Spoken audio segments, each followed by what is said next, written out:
গত 10 বছর ধরে আমরা এই প্রোগ্রামটা চালাচ্ছি মূলত কলকাতার চারপাশ এবং ভারতবর্ষের উত্তর পূর্বের বিভিন্ন রাজ্যগুলোতে।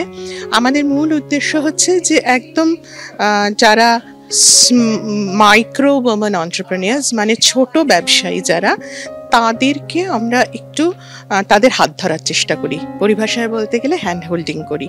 কিন্তু আমরা কিন্তু টাকা দিয়ে এটা করি না, আমরা তাদের মধ্যে ক্যাপাসিটি বিল্ডিং করি, তাদের আরও যোগ্য করে তুলি, তাদের ব্যবসাটা আরও ভালো করে করতে। কিন্তু আমাদের প্রচেষ্টাটা ওইখানে থেমে থাকে না, আমরা চেষ্টা করি তাদের ক্ষমতায়নের, শুধুমাত্র অর্থনৈতিক ক্ষমতায়ন নয়, আমরা চাই তাদের সামাজিক এবং রাজনৈতিক ক্ষমতায়ন। অর্থাৎ তাদের একটা ডিসিশন নিতে হলে তাদের বাড়িতে তাদের বাবা বা তাদের হাজব্যান্ড বা তাদের ভাইকে প্রশ্ন করতে হবে না, তারা নিজের মতো করে বিজনেসটা চালাতে পারবে এবং অবশ্যই অর্থনৈতিকভাবে নিজেরা এম্পাওয়ার্ড হতে পারবে। এইটা আমাদের মূল উদ্দেশ্য। আর আমাদের এই প্রোগ্রামটার একটা, যেটাকে পরিভাষায় বলে ইউএসপি আছে, সেটা হচ্ছে যেহেতু আমি এবং আমার সহকর্মী বিজনেস ম্যানেজমেন্ট ডিপার্টমেন্টের প্রফেসর শর্মিষ্ঠা ব্যানার্জি, আমরা দুজনে এই কাজটা মূলত এখান থেকে করি। এবং আমাদের সাথে আছেন ইউএসের ব্র্যাডলি ইউনিভার্সিটির প্রফেসর মেরি কনওয়ে দাতুয়ান। আমাদের যেহেতু মূল কাজটা বিশ্ববিদ্যালয়ের সঙ্গে কানেক্টেড, তাই জন্য আমরা এই মডেলটাতে প্রত্যেকজন মহিলা ব্যবসায়ীর সাথে আমাদের একজন করে ছাত্রছাত্রীকে ট্যাগ করি।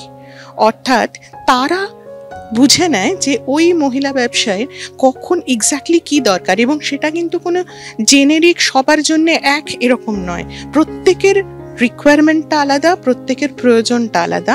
আমরা চেষ্টা করি তাদের কেটার করতে এবং এই পদ্ধতিটা মাধ্যম হয় আমাদের ছাত্রছাত্রীরা। তাই জন্য তারাও খুব সহজে একদম ডাইরেক্ট হ্যান্ড অন একটা এক্সপিরিয়েন্স পায় যে বিজনেসটা কি, এবং তার সাথে এই যে আমাদের একটা বৃহত্তর সামাজিক মুভমেন্টের মধ্যে আমরা যেতে চাইছি, যেখানে আমরা মহিলাদের ক্ষমতায়নের জায়গায় যেতে চাইছি, সেখানে ওরা আমাদের সাথে একসাথে থাকে।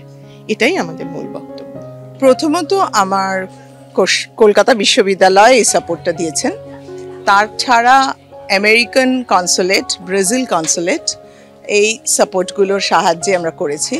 কিন্তু প্রাইমারি সাপোর্ট এসছে ছাত্র এবং এন্টারপ্রেনিয়ারদের হাত বাড়ানোর ফলে, যেটা ছাড়া আমাদের এই কাজটা মোটেই এগোনো যেত না। আমার মনে হয় ছোট ব্যবসায়ী মহিলা বলতে আমরা ১৫০০ মহিলার বেশি সঙ্গে যোগাযোগ করেছি। আর যদি সোশ্যাল মিডিয়া বা ওয়েবিনার ইত্যাদি বলি, তাহলে তো প্রায় ১০,০০০ মহিলার সঙ্গে আমাদের যোগাযোগ হয়েছে, কেবলমাত্র নর্থ ইস্ট রিজন এবং ইস্টার্ন রিজনেই।